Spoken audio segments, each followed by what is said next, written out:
जय मसीह जो प्यारा भाउरो भेनरो, परमेश्वर के प्यारे चैनल ते तव्हां सभिनी जो स्वागत है। अॼु असां ॾिसंदासीं हिकु परमेश्वर के महान दास के बारे में जंहिंजो नालो रॉबर्ट मोफट है। रॉबर्ट जो जन्म 1795 में स्कॉटलैंड देश में थियो। उनजो जन्म एक साधारण परिवार में थियो। उनकी माँ एक गहरी विश्वासी औरत हुई। उनजो प्यार प्रभु यीशु मसीह मथां ॾाढो हूंदो हो। वो चाहींदी हुई कि मुंहिंजा ॿार सुबह शाम बाइबल पढ़नि ऐं प्रभु यीशु मसीह जे मथां विश्वास कनि। ऐं थियो बि ईअं। हू माउ खे ॾिसंदा हुआ कि कीअं उहा बाइबल पढ़े थी, कीअं बाइबल जो अध्ययन थी करे, कीअं माण्हुनि सां प्यार थी करे। आस्ते आस्ते उनजे ॿारनि में बि इहे जेके इन जी माउ जूं इच्छाऊं हुयूं उहे पंहिंजे ॿारनि में इन्हनि जी पूरी थियण लॻियूं। ऐं थियो ईअं। रॉबर्ट जो जेको प्यारु आहे प्रभु यीशु मसीह मथां उहो नंढे हूंदे खां ई थी वियो। पर उनखे पढ़ाईअ में दिलचस्पी न हुई। उन ॾाढे नंढे हूंदे ई पंहिंजी पढ़ाई छॾे ॾिनई। पढ़ाई छॾे करे उनखे हिकु समुद्री जहाज जो जेको फैक्ट्री हूंदी आहे उन में कमु करणु लॻो। छो? छाकाणि त हीउ चाहींदो हो कि मां अलॻि अलॻि कमु कयां। हिनखे नंढे हूंदे खां ई अलॻि अलॻि कमु करण जी शौक़ु हूंदो हो। उहो प्रभुअ जे करे सेवकाई करणु चाहींदो हो, पर हुनजो जेको शौक़ु हूंदो हो पढ़ाई ख़ातिर घटि हूंदो होसि। हिन जो वॾो भाउ सम्झाईंदो होसि, एलेक्जेंडर सम्झाईंदो होसि कि न पढ़ाई ज़रूरी आहे, पर हिन जो शौक़ु घटि हूंदो हो। कोई ॿार थींदा आहिनि जंहिंजो पढ़ाईअ में शौक़ु घटि हूंदो आहे। ऐं थियो ईअं कि हुन जहाज में वञी करे हुते जेकी फैक्ट्री आहे हुते कमु करणु लॻो। पर 2 या 3 सालनि खां पोइ वरी हुनजो पढ़ाई लाइ ध्यानु खिचिजी वियो। छो? छाकाणि त अञा ॿारहाणी ॿुधी हुई। हिन जो भाउ हिनखे सम्झाईंसि कि न वापसि अचु पढ़ाई कर। थियो ईअं कि हिन जो भाउ जेको वॾो भाउ आहे उहो अलॻि शहर में रहंदो ऐं रॉबर्ट बि हुन सां गॾु हुन शहर में रहणु लॻो ऐं वापसि खां स्कूल चालू कई। पर स्कूल चालू थियण लाइ हिन हिकिड़ो शर्त रखी। पंहिंजे भाउ खे चयईंसि मां शाम वारो जेको स्कूल आहे उन में वेंदुमि। छो? छाकाणि त सुबुह जो मूंखे हिन फैक्ट्री में बि वञिणो आहे, हीअ बि सिखणो आहे। हिन जे भाउ चयईंसि कोई वांदो न आहे, तूं भले हिन स्कूल में वञ, शाम जो तूं पढ़ाई कर। हू शाम जे स्कूल में पढ़ाई करणु लॻो। हुते लैटिन भाषा सिखणु लॻो। हिन खे आस्ते आस्ते आस्ते पढ़ाईअ में बि शौक़ु जाॻणु लॻो। हिन लैटिन भाषा बि सिखी ऐं आस्ते आस्ते इहे जेके लोहा जा जेके औज़ार हूंदा आहिनि उनजो इस्तेमालु कीअं थिजे उहो बि सिखियो। हिकु सुथार जो कमु कीअं थींदो आहे उहो बि सिखियो। बिल्डिंग कीअं ठाहिबी आहे उहो बि सिखियो। माना इन शॉर्ट हिनखे सभिनी कमु करण जी तमना हूंदी ऐं हीउ चाहींदो हो कि मां वॾे हूंदे प्रभुअ लाइ कमु कयां, पर मूंखे सभु ईंदो अचणु घुरिजे। ऐं हिन जी माउ हमेशह हिनखे मिशनरियुनि जी कहाणी ॿुधाईंदी हुई कि कीअं कीअं मिशनरियूं जेके आहिनि अफ्रीका जे जंगलनि में वञी करे, आदिवासियुनि जे विच में वञी करे कीअं कीअं पंहिंजो आरामदायक जीवन आहे उहो छॾे करे उते वेंदा हुआ ऐं उते सेवकाई ॾींदा हुआ। हिन प्रभु जे प्रति हिन जो प्यारु ऐं उमड़जंदो वियो। हीउ बि चाहे पियो कि मां बि मिशनरी थी करे ॿाहिरि वञा, साउथ अफ्रीका वञा। ऐं ईअं बि थियो 1813 में जॾहिं हिन जी उमिरि 18 साल थी त हिन वञी करे लंडन जे हिकु मिशनरी स्कूल में वञी करे पंहिंजी एप्लीकेशन ॾिनई कि मूंखे बि ॿाहिरि वञिणो आहे, मां बि ॿाहिरि वञणु चाहियां थो। पर हिन जी उमिरि जेकी हुई उहा अञा नंढी हुई। मिशनरी घटि में घटि 21 साल जे ॿार खे वठी वेंदा हुआ ॿाहिरि। हिन 3 साल हुते लंडन में हिकु बगीचे में कमु कई। उते हिनखे माली जो हिकिड़ो नौकरी मिली। असां जेॾी महिल असां बगीचो चऊं था, माली चऊं था त असांखे ईअं थो लॻे नंढो बगीचो हूंदो, माली जो कमु करणु ईज़ी आहे। पर हुते या बाग़ बगीचा ॾाढा वॾा हूंदा आहिनि। उते हर तरह जा गुलनि जा वण हूंदा आहिनि, पौधा हूंदा आहिनि। उन्हनि खे संभालणु उन्हनि जी आवड़त हुजणु खपे। ऐं रॉबर्ट खे हर शइ जी आवड़त हुई। उन उते बि सुठे नमूने कमु कयो ऐं उनजी मुलाक़ात हुते मेरी सां थी जेकी ईंदड़ सालनि में हुनजी ज़ाल थी, यानी मंगेतर सां थियसि। ईअं आस्ते आस्ते हिन 3 साल कमु कयईं ऐं थियो ईअं 3 सालनि खां पोइ पंहिंजी 21 साल जी उमिरि में हिनखे मिशनरीअ जे तरफ़ां बुलावो आयो कि तूं साउथ अफ्रीका वञी सघंदो आहीं, तुंहिंजी एप्लीकेशन मंज़ूरु कई वई आहे। जेॾी महिल हिनखे इहा ख़बर मिली त हिन पंहिंजी माउ खे ॿुधायो। हिन जी माउ तमामु ख़ुशि थी। छो? छाकाणि त उहो नंढे हूंदे खां ई चाहींदी हुई कि मुंहिंजो ॿारु मिशनरीअ जे रूप में प्रभु जी सेवकाई करे ऐं उते वञी करे जेके प्रभुअ में खे नथा सुञाणनि, प्रभु यीशु मसीह जो सुसमाचार जिते न पहुतो आहे, जंगलनि में, आदिवासियुनि में, अलॻि अलॻि जॻहियुनि ते उते वञनि ऐं उते मुंहिंजा ॿार वञी करे सेवकाई कनि। पर जेॾी महिल हिन जी एप्लीकेशन मंज़ूरु थी वई त हिन जी माउ थोरी थींदो आहे न, हिकु लेडीज़ थींदी आहे, उहा वीचारी नर्वस थी वई। पर हिन पंहिंजे पुट खां रॉबर्ट खां हिकिड़ो वाइदो वरितईंसि कि तूं भले वञी, पर हिकिड़ो कमु कंदे तूं सुबुह जो शाम जो बाइबल जो अध्ययन कंदे। रॉबर्ट खे स्टार्टिंग खां ई नंढे हूंदे खां ई बाइबल अध्ययन वणंदो, हू पढ़ंदो। प्रभु यीशु मसीह लाइ हिनखे ॾाढो प्यारो हूंदो हो। तंहिं करे त हू प्रभु जी सेवकाई करण लाइ हुते वञी रहियो हो।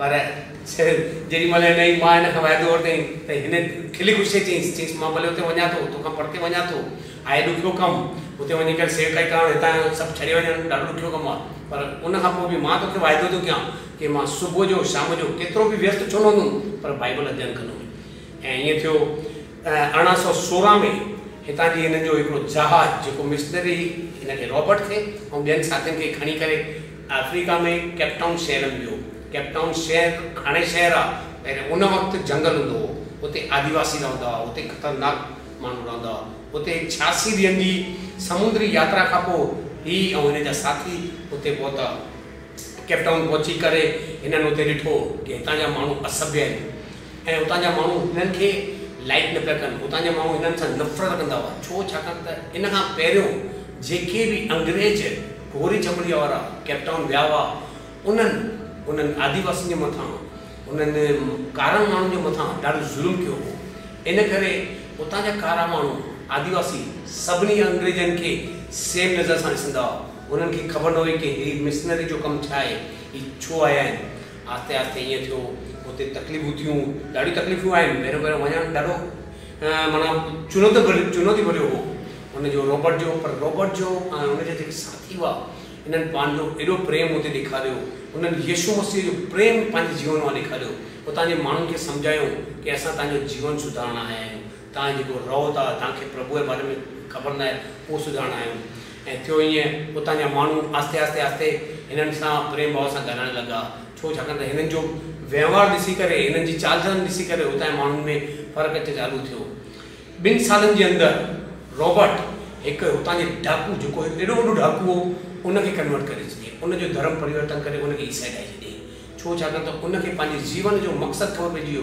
कि मां जेको डाकू जो कमु करे रहियो आहियां उहो सॼो ग़लति आहे हिन पृथ्वीअ जी जेकी शयूं मां बटोरे रहियो आहियां इहो सभु ग़लति आहे हुन रॉबर्ट हुनखे सम्झाईंसि कि हीउ जेको जीवन आहे क्षण भर आहे पर तुंहिंजो इनाम प्रभु और माता इन करे तूं ही सभु छॾे ॾे ऐं एॾो असरु थियो हुन गुंडे ते हुन डाकू ते एॾो असरु थियो कि हुन पंहिंजो जीवन सॼो समर्पण करे छॾियईं प्रभु यीशु खे पंहिंजो उद्धारकर्ता स्वीकार कयईं ऐं थियो ईअं कि हू हिकिड़ो वॾो डाकू हो इन करे उतां जा जेके नंढा नंढा गामड़नि जा ॿिया माण्हू हुआ उन्हनि बि यीशु मसीह खे पंहिंजो उद्धारकर्ता कयो स्वीकार कयो आहिस्ते आहिस्ते उहो पूरो गांव जो गांव प्रभु यीशु में अची वियो 3 साल जी सेवकाई करण खां पोइ रॉबर्ट जी ज़ाल लंडन मां हिन सां मिलण हिते आई उहा बि हिन सां गॾु सेवकाई में जुड़ी छो छाकाणि त हीअ बि चाहे पई कि मां बि पंहिंजे मुड़ुस सां बीह करे गॾिजी हली करे मां बि माण्हुनि खे जेके नास थी रहिया आहिनि जंहिंखे ख़बर न आहे साउथ अफ्रीका ॾाढो वॾो खंडु आहे अलॻि अलॻि जॻहियुनि ते वञा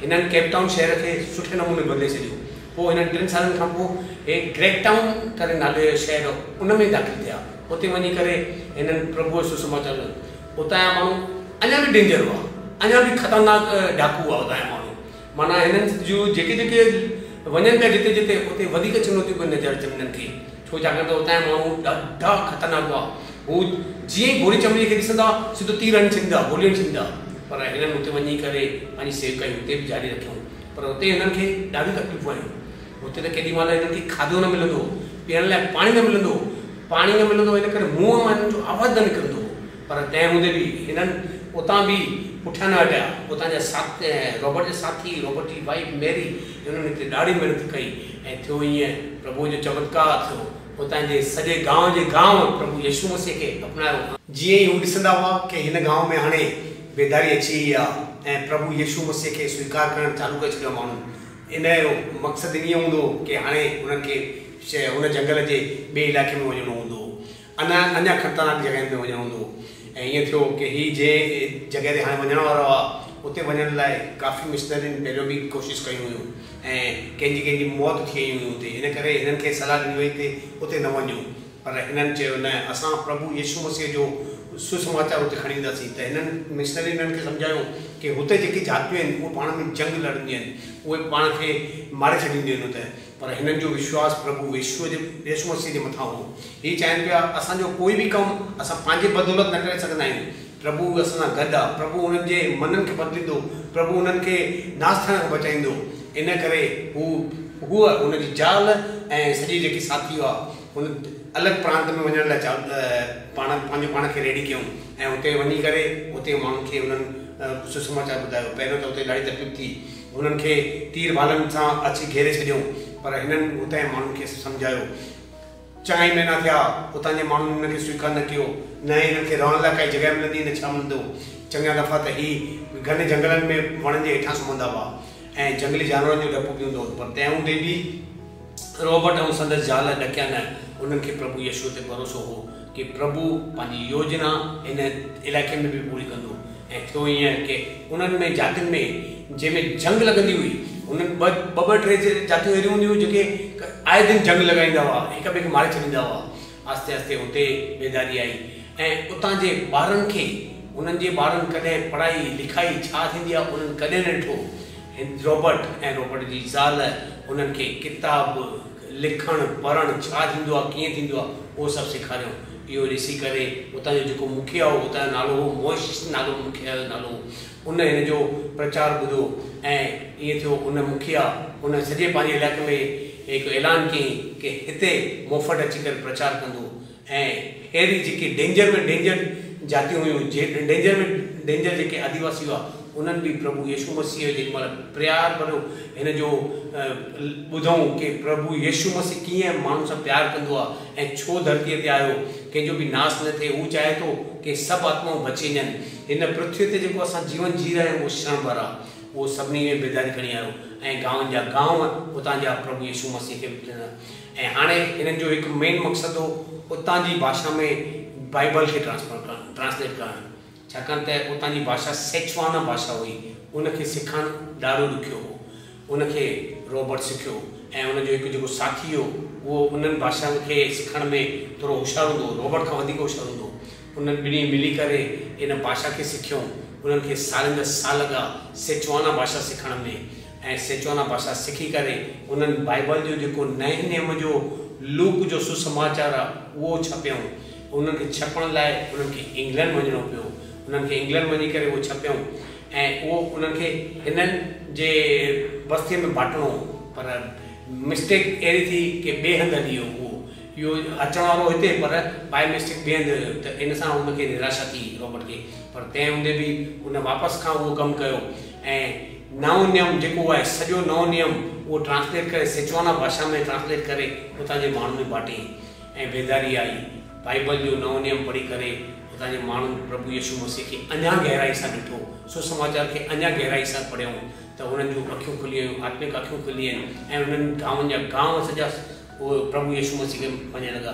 अॼु असां ॾिसी सघंदा आहियूं साउथ अफ्रीका जिते माण्हू कमु करणु वेंदा आहिनि, घणा इंडियन हाणे उते कमु करणु वेंदा आहिनि। पहिरियों उते ईअं न हो, पहिरियों उहे जंगल हुआ। अॼु असां सोचे सघंदा आहियूं कि हू जंगल मां शहर कीअं थी आहे, कीअं दुनिया भर जा माण्हू उते वञनि था। उन्हनि जे लाइ ॾाढनि मिशनरियुनि पंहिंजी जान ॾिनी आहे ऐं पंहिंजे आरामदायक जीवन छॾियो अथऊं। केतिरनि मिशनरियुनि पंहिंजो सभु कुझु तयारु करे उन्हनि खे शहर में तब्दील कयो अथऊं। असां ॾिसी सघंदा आहियूं कि रॉबर्ट पंहिंजी वाइफ ऐं उन्हनि जे ॿारनि सभिनी कुझु सभु कुझु तयारु करे, वॾी ॻाल्हि आहे, चवणु ईज़ी आहे पर करणु ॾाढो ॾुखियो आहे। उहो सभु तयारु करे उन्हनि हुते वञी करे सेवा कई आहे, प्रभु जी महिमा कई अथऊं। आख़िर साउथ अफ्रीका में गांवनि जा गांव उहे सेचवाना भाषा में उन्हनि जो बाइबल ट्रांसफर थियो, जेॾीमहिल ट्रांसलेट थियो बाइबल, उन्हनि जो नओं नियम झूनो नियम पढ़ी करे उते बेदारी हुयूं, उते चर्चूं ठहियूं, उते रोड रस्ता ठहिया, उते स्कूल ठहिया। जंगलनि में रोड रस्ता ठहणु, स्कूल ठहणु, चर्च ठहणु, इहा ॾाढी वॾी ॻाल्हि आहे। इहा 1 साल जो 2 सालनि जो कमु न आहे, 7 सालनि जो कमु आहे ऐं इहो बख़ूबी निभायो रॉबर्ट, बख़ूबी निभायो। अॻियां हली करे हिन जो जेको दामाद हो डेविड लिविंगस्टोन, उन बि हुनखे रॉबर्ट लाइ चयईं कि हीउ जेको अनुवाद कयईं बाइबल जो उहो हिकिड़ो मेन कारण हो कि उतां जे माण्हुनि में बेदारी आहिनि। तव्हां सुसमाचार केॾो बि प्रचार कयो पर उतां जे माण्हुनि खे उनजी भाषा अचणु घुरिजे ऐं उहे अगरि पढ़ाई लिखी करे सघनि था, उहे जेॾीमहिल बाइबल पढ़नि था त उनजो हिकिड़ो अलॻि ई असरु थींदो आहे ऐं उनजो सॼो श्रेय वञे थो रॉबर्ट मोफट खे। उहो लिविंगस्टोन पंहिंजे कंहिं बुक में जेको जीवन लिखे आहे उन में लिखी ऐं थियो ईअं आस्ते आस्ते आस्ते हिन जी प्रभु जी सेवकाई कंदे कंदे कंदे उहो ॿुढो थी वियो। रॉबर्ट जी तबियत लथजी वई ऐं 1870 में उतां जे डॉक्टरनि उन्हनि खे, उतां जे जेके ॿिया बि वॾा माण्हू आहे उन्हनि उनखे सलाह ॾिनो कि न हाणे तुंहिंजी उमिरि थी आहे, तूं पंहिंजे देश वञ। हीउ वञणु न पियो चाहे, हीउ चाहे पियो मां भले हिते ई मञा पर प्रभु जो कमु कंदो रहां। पर कुछ कारण जे करे ऐं पंहिंजी सिहत जे करे हिनखे 1870 में जून जे महीने में इंग्लैंड देश वापसि वञिणो पियो ऐं 1 अगस्त 1870 में इंग्लैंड में हिनखे ॾाढो वॾो सम्मान कयो। उन्हनि ॾिठो कि हिन केतिरा साल पंहिंजा 53 साल मिशनरी सेविकाई करण लाइ हिन अफ्रीका में कमु कयो। उनजे सम्मान में हिकु डाक टिकली हूंदी आहे जेकी उहा हिननि जारी कई। रॉबर्ट मोफट जे नाले ते अॼु बि इंग्लैंड में डाक टिकली आहे। इन रीति सां सम्मान कयो वियो ऐं आस्ते आस्ते आस्ते ईअं थियो कि हुनजो नालो सॼो इंग्लैंड में वियो ऐं 1870 खां 1883 ताईं जेसिताईं हू हिन पृथ्वी ते हो हुन 13 साल बि इंग्लैंड जे अलॻि अलॻि शहरनि में वञी करे प्रभु यीशु मसीह जो प्रचार कयईं ऐं हुते बि जेके माण्हू जेके हू प्रभु यीशु मसीह खे विश्वास न कंदा हुआ पर हिन जो प्रचार ॿुधी हिन जी सेवकाई जो अखाणी ॿुधी करे प्रभु यीशु मसीह खे प्रचार जे ग्रहण करणु लॻा ऐं प्रभु यीशु मसीह खे पंहिंजो उद्धारकर्ता मञणु लॻा। तव्हां ॾिसो था कि रॉबर्ट हिकिड़ो नंढे परिवार मां साधारण परिवार मां ॼमियल माण्हू किथे पहुची वियो, सॼी दुनिया जे लाइ आशीष जो कारण ठहियो। उनजी ज़ाल, उनजा ॿार, उनजा दामाद, सॼी पीढ़ियुनि जूं पीढ़ियूं पाण त आशीष पातो पर ॿियनि जे लाइ बि आशीष जो कारण बणिया। असां बि अचो प्रभुअ लाइ कुझु अहिड़ा कम कयूं, पंहिंजो कमु, पंहिंजो सेवकाई भरियो जीवन ॾेखारे करे, पंहिंजो चाल चलन ॾेखारे करे, पंहिंजा सुठा कम ॾेखारे करे पाण प्रभु जी महिमा करे सघंदा आहियूं। हर हिकु ॻाल्हि जेकी असां में आहे उहा प्रभु यीशु मसीह खे ॾेखारणु घुरिजे। असांजो जीवन जेको हिन पृथ्वी ते आहे जेको क्षण भरो आहे, असांखे ख़बर न आहे सुभाणे असां उथंदासीं की न उथंदासीं, पर असां पाण में प्रण कयूं कि असां बि प्रभु यीशु मसीह लाइ जेतिरो थी सघे असां बि पंहिंजो आरामदायक जीवन छॾे करे उनजे प्रचार में लॻायूं। किथे कमु ॾियूं, किथे असां कंहिंजो सुठो कमु कयूं, किथे वक़्तु ॾियूं, किथे पैसनि जी मदद कयूं। हर तरफ़ जी मदद जेकी संभव मदद असां करे सघंदा आहियूं ऐं उहो करणु घुरिजे, छाकाणि त प्रभु असांखे ॾियण वारो ठाहियो आहे। वचन चए थो कि वठण खां ॾियण वारो भलो, इन करे असांखे ॾियण वारो ठहिणो आहे, हमेशह ॾियण वारो ठहिणो आहे ताकी प्रभु खे महिमा मिले। प्रभु तव्हां सभिनी खे आशीष ॾे।